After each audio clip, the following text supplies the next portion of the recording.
Yeah, Spurs beat Liverpool 1-0 last night in their Carabao Cup semi-final. First leg was live on talkSPORT. A late goal from midfielder Lucas Bergvall.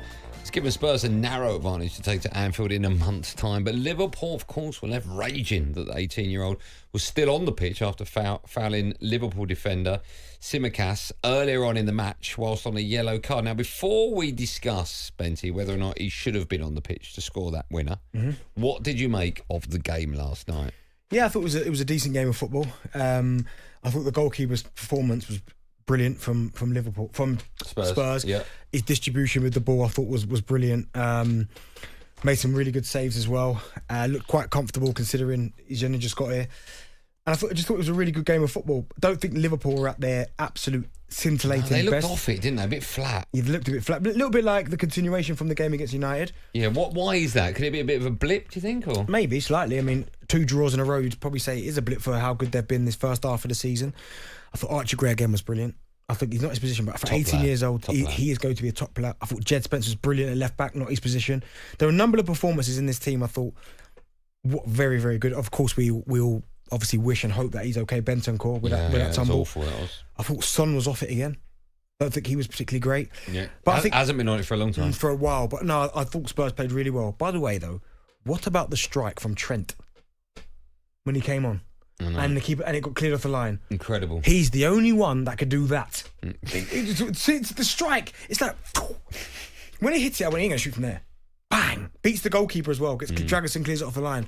But no, I thought it was a good game. But I thought Kinski, he was the standout performer on the night. The controversy surrounding Tottenham's winner, Bergvall, should he have been on the pitch? I'm guessing no, he shouldn't have been. Not. But these things happen, right? Well, but this is the point. They shouldn't happen. No, they shouldn't happen. You're right. They shouldn't happen. That's the problem because they seem to happen to Liverpool at Spurs a lot. Yeah, but you want consistency. How is that not a booking? I don't know.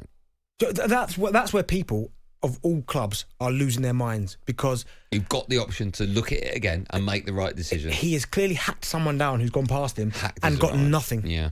But fair play, he pops up and gets a winner, but Solanke as well. I thought he led the line and the way he bullied Konate for that winner. That was brilliant. So much strength. You don't see him being barged off a ball in their own area Never. like that. But Solanke, he's been top draw. Despite winning the game last night, Spurs manager Ange Postecoglou still found something to moan about in his post-match press conference. Big Ange had a big moan about technology in football.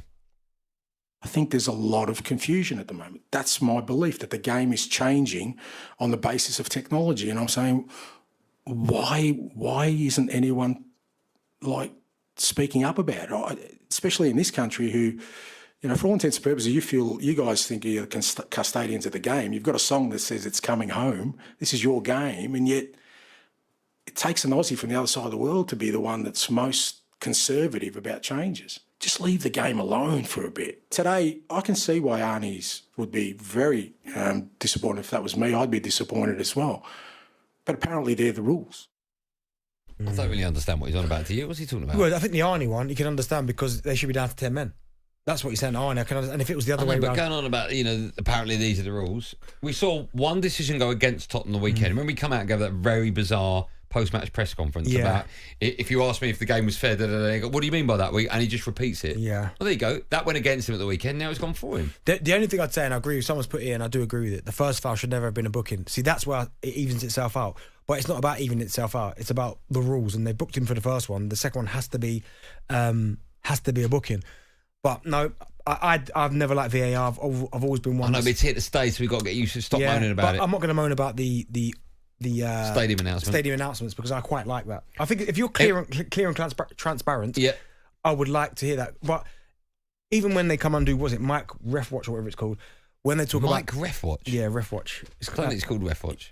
It's called Refwatch, right? No, Refwatch is Dermot. Yeah, that's right, on Sky. Mic'd up is with... is that what it's called, Mic'd up? Mic'd up. Like, there's no one on the planet he shouldn't be booked for that. Yeah, he has to be sent off. Simple as that. Excuse me, you are right. With regards to the stadium announcements, I thought it was a bit pointless last night because he just told us what we knew. With the offside. Yeah. But you're going in the right direction. You don't need... And do you know what's funny? And this is typical PGMOL, right? Is that... Why do you need it for offside? You don't need Offside's black and white. No, you want it for disallowed goal. Yes. And you're sitting there going, why was that disallowed? Tell me why. That's right. Offside, you don't need it for that. So they've chose the most obvious thing to do the announcement on. Totally. But I think it's a step in the right direction. Yeah, I almost feel like they've just done that to appease people. Well, I hope it moves on from that. I hope they go, actually, it's quite Yeah. It's quite right. Like if he goes to the monitor and doesn't send someone off, we've not sent him off Because such as that. We don't think he was out of control and his studs were not showing. That's what we need. Therefore, we think he's in control. We haven't sent him off. that's what we need. Away we go. Not he's offside. Yeah, he's offside. Yeah, I know he was. I That's can why see he's- it. Do you know what I mean? talkSPORT Drive with Andy Goldstein. Monday to Friday afternoon from 4 on AM, on DAB, via the talkSPORT app and on your smart speaker. talkSPORT.